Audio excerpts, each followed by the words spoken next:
नमस्कार दोस्तों।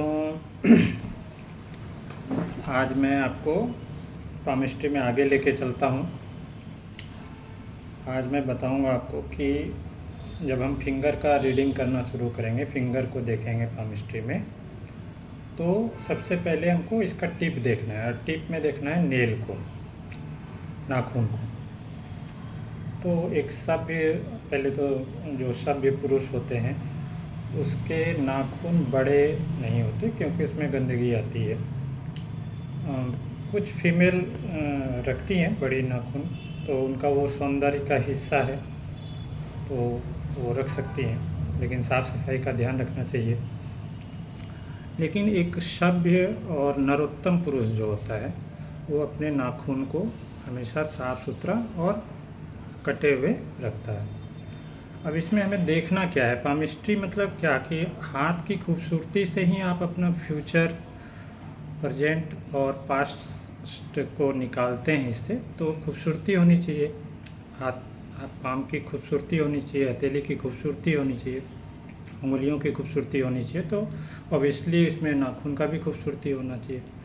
तो नाखून को कैसे हम रीड करेंगे, पहले नाखून को कैसे देखना है, एक तो साफ़ सुथरे होने चाहिए। दूसरा, ये जितना भी पार्ट है नाखून का उसको आप दो भाग में डिवाइड कर लीजिए, दो पार्ट में। नीचे जो आपके स्किन से जुड़ा हुआ है, फिंगर के स्किन से नीचे वाला भाग, वो आपका एक आर्क के रूप में, चंद्रमा के रूप में हाफ डिवाइड करना है। और नीचे वाले भाग को आपको देखना है कि वो वाइट हो, वाइट चंद्रमा टाइप का। चंद्रमा नहीं कर सकते, चंद्रमा तो इस तरह बनेगा, आर्क बनाना है आपको, इस तरह जाएगा, वो ऊपर से कर्व लेगा ये हाफ में। तो नीचे वाला वाइट होना चाहिए और वो हाफ मून अपसाइड डाउन, मतलब उल्टे आधे चांद के तरह दिखने चाहिए। और रेस्ट जो ऊपर वाला भाग आपका आधा बचा है वो आपका पिंक होना चाहिए, गुलाबी होना चाहिए।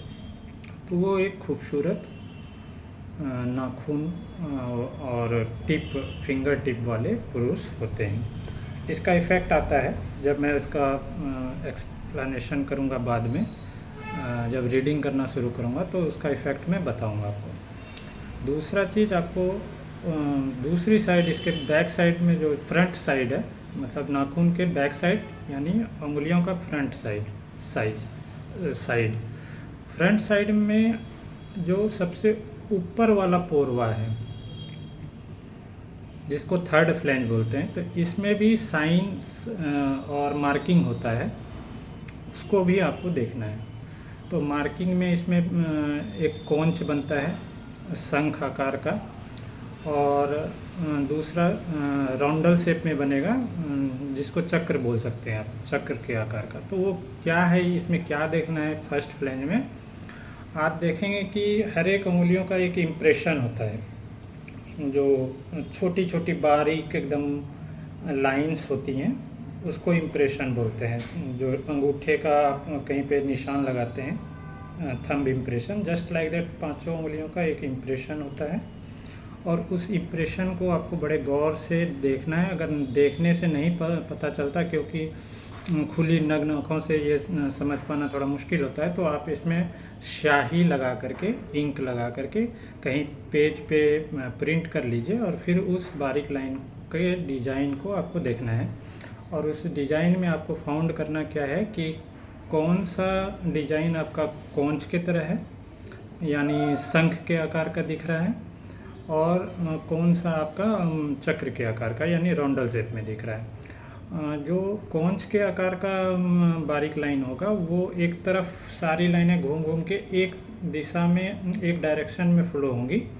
उसको वर्लपूल की तरह भी समझ सकते हैं आप, जो भंवर बोलते हैं, बवंडर जो पानी में गोल गोल बनता है और एक तरफ जा करके ऐसे ऐसे गोल गोल घूम के बहुत तेज़ी से नीचे की तरफ ड्रॉप होता है, जस्ट उस तरह के आकार का भी बनता है। तो पांचों उंगलियों में हो सकता है कि सेम डिज़ाइन कोंच ही बन जाए, यानी 10 उंगलियों में कोंच ही कोंच बने, या हो सकता है कि 10 उंगलियों में राउंडल शेप ही बने, चक्र बने।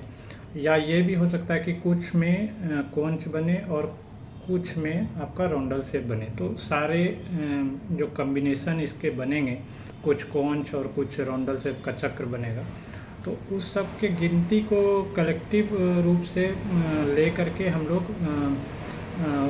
उसका मीनिंग निकालते हैं, प्रेडिक्शन करते हैं, और सारे समूह जो बनेंगे अलग अलग, उसके मीनिंग भी अलग अलग हो जाते हैं। तो इसमें आप सोच लीजिए कि कितने सारे ऑप्शंस खुलते होंगे। तो आज के लिए बस इतना ही, आगे फिर मैं उंगलियों के विषय में बताऊंगा। तब तक के लिए बाय बाय, नमस्कार, प्रणाम।